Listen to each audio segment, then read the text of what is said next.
Hey guys, good morning, welcome to my channel. এখন আমি একটা নতুন রেসিপি রান্না করছি, যেটা হচ্ছে আলু জিরের একটা নিরামিষ রেসিপি। এই ভিডিওটার ফুল রেসিপি দেখতে হলে তোমাদেরকে আমার শর্টস চ্যানেলে গিয়ে দেখতে পারবে।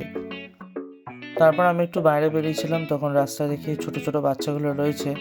আর এই ধরনের ছোট ছোট বাচ্চা দেখলে তো আমার একটুখানি মনটা উদার হয়ে ওঠে, তাই ওদেরকে একটু বিস্কুট খাইয়ে দিলাম, তারপরে ওদেরকে একটু জল খাইয়ে দিলাম।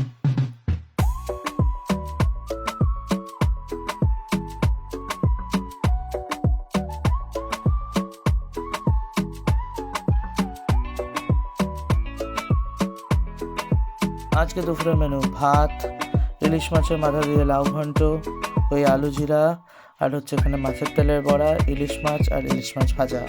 তারপর দুপুরবেলা ঘরে এসে দেখে যে মন্টু এইভাবে হাত পা ছড়িয়ে ঘুমাচ্ছে, কারণ আস্তে আস্তে গরম পড়ছে তো, তাই ও একটুখানি হাওয়া খাওয়ার জন্য পেটুটাকে উপর দিকে করেই ও ঘুমায়, এতে অনেক সেফ ফিল করে। তো বিকালবেলা ছাদে এসেছিলাম, উপরে এসে কয়েকটা বাগানের কাজ তো ডেলি পড়ে থাকে, সেখানে এসে শ্যাম্পু এসে যা দুষ্টুমি করছি কি বলবো তোমাদেরকে।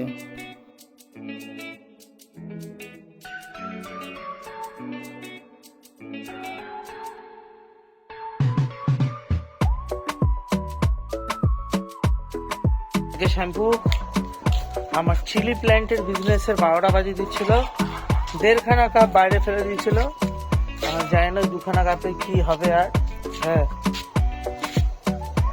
কিরে এই আর করবি? আর করবি? আর করবি? হ্যাঁ দাঁড়া, আর করবি? কানটা ধরবো? কানটা ধরবো? কানটা ধরি, দে না দে। ওখানে যদি গিয়ে পড়েছে, আমি কিন্তু আজকে এর একটা হেস্তনেস্ত করে ছাড়বো কিন্তু। একটু আধটু করে কাজ থাকে ছাদে, যখন যেহেতু বাগান আছে, যাদের যাদের বাগান আছে তোমরা বুঝতেই পারো, অল্প অল্প করে প্রত্যেক দিনই মনে হয় এই ডালটাকে ছেটে ওই ডালটাকে ছেটে, যাতে গাছটা আরও ভালোভাবে গ্রো করতে পারে। আর যদি গাছের কোনো সমস্যা হয় ইনস্ট্যান্টলি তার মধ্যে ওষুধও দিতে হয়। তো এইভাবেই কাজ চলে গাছে। তো কখন সূর্যের আলোতে ছাদে উঠি আর কখন সূর্য যখন নিভে যায় আর অন্ধকার হয়ে যায় তখন নামি, কোনো ঠিক থাকে না। নতুন কিছু একটা আজকে থেকে শুরু করলাম, তোমরা বুঝতেই পারছো। আমি বেরিয়েছি এখন হাঁটতে। এই হাঁটাটা আমি শুরু করলাম, দেখা যাক কতদিন হাঁটতে পারি। আর চেষ্টা করবো একটু হাবিজাবি খাওয়ানোটা কম করতে, বা জানি না কতদূর কি পারবো।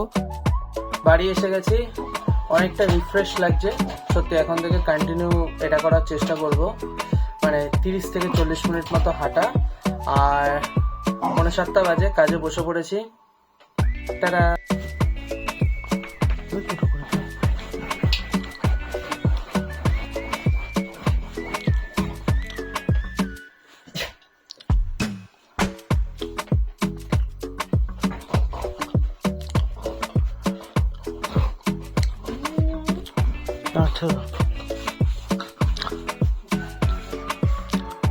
শুরু করলাম আজকে থেকে ব্ল্যাক কফিও খাওয়া। এটা লিভারের জন্য অনেকটাই ভালো। আর আমি তো অনেকক্ষণ বসে কাজ করি, তাতে এতে আমার সুগার লেভেলটাও কন্ট্রোলে থাকবে। চায়ে চিনি খাওয়াও বন্ধ করে দিলাম আজকে থেকে। তারপর সন্ধ্যাবেলায় যে জিরা আলুর তরকারিটা ছিল, তাই বউকে বললাম একটুখানি বেশ পাতলা পাতলা করে অল্প তেলে একটু পরোটা বানিয়ে দিতে। তাই যে সুন্দর করে আমার বউ পরোটা বানিয়ে দিচ্ছে, সেটা দিয়ে এখন টিফিন করব।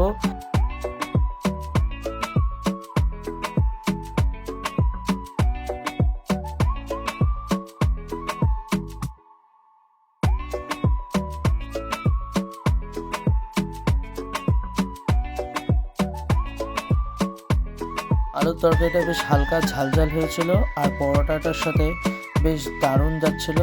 তো আজকের মতো ভিডিওটা এখানেই শেষ করলাম, দেখা হবে কালকে। Tata, by.